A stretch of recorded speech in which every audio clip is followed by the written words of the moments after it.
तो एक piggy bank में 50 पैसे के कॉइन्स 100 है और 1 रुपए के कॉइन्स 50 है और 2 रुपए के 20 कॉइन्स है एंड 5 रुपीज के सिर्फ 10 सिक्के हैं। जब पिगी बैंक को हम अपसाइड डाउन टर्न करेंगे तो ये इक्वली लाइकली इवेंट होगा कि उसमें से एक सिक्का गिरेगा ही गिरेगा। ये हमको मान के चलना है कि उसमें से एक सिक्का गिरेगा ही। तो क्वेश्चन बोलता है what is the probability that the coin जो बाहर गिरेगा will be a 50 paisa coin, पहला क्वेश्चन। दूसरा, will not be a 5 rupees coin, ये हमको बताना है। तो पिगी बैंक में 100 कॉइन्स 50 पैसा के, 50 कॉइन्स 1 रुपए के, 20 कॉइन्स 2 रुपए के और 10 कॉइन्स 5 रुपए के। तो हमको पहला क्वेश्चन बताना है 50 पैसा कॉइन आएगा क्या या 5 रुपए कॉइन नहीं आएगा। तो सबसे पहले सैंपल स्पेस क्या हो गया, तो उसमें हमको पता है पहले 50 पैसा कॉइन से लेके 100 50 पैसा कॉइन है, मतलब 100 50 पैसा कॉइन हो गए। देन 50 1 रुपए का कॉइन है, देन 20 2 रुपए के कॉइन है एंड 10 5 रुपए के कॉइन है। तो एन ऑफ एस कितना हो गया, जब हम ऐड करेंगे 100 प्लस 50 प्लस 20 प्लस 10 तो हमको 180 मिल जाएगा। तो number of all possible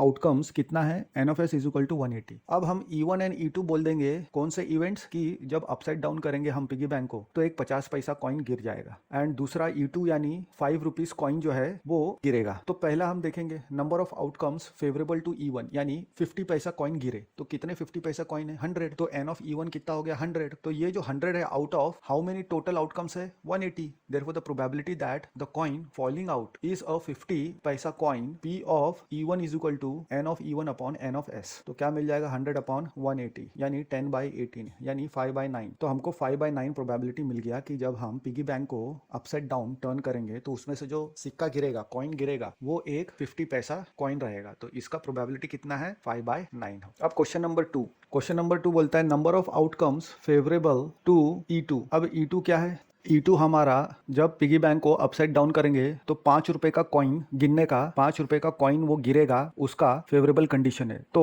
N of E2 is equal to हमको 10 मिल रहा है।